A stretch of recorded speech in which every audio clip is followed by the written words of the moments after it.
Thank you sir, thank you so much. And DOP Sujatha Siddharth గారిని మాట్లాడాల్సిందిగా కోరుకుంటున్నాం. నమస్కారం అండి అందరికీ. ఇప్పుడు ఇందాక సాయి సార్ మాట్లాడుతూ ఈ సినిమాకి బ్యాక్ బోన్ మా అవినాష్ గారు, అది 100% కరెక్ట్. ఎందుకంటే ఫస్ట్ నుంచి లాస్ట్ వరకు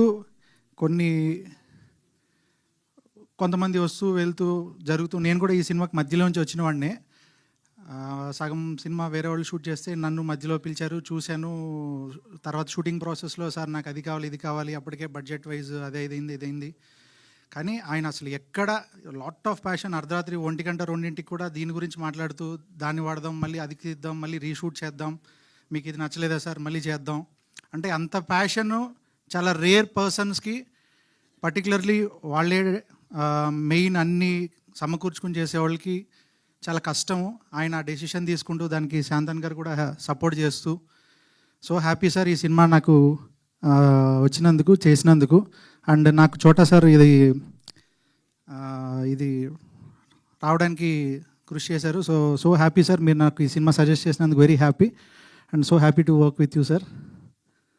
yeah, thank you. Thank you Siddharth గారు, thank you so much. And నా నిజంగా అన్బిలీవబుల్గా ఉందన్నమాట.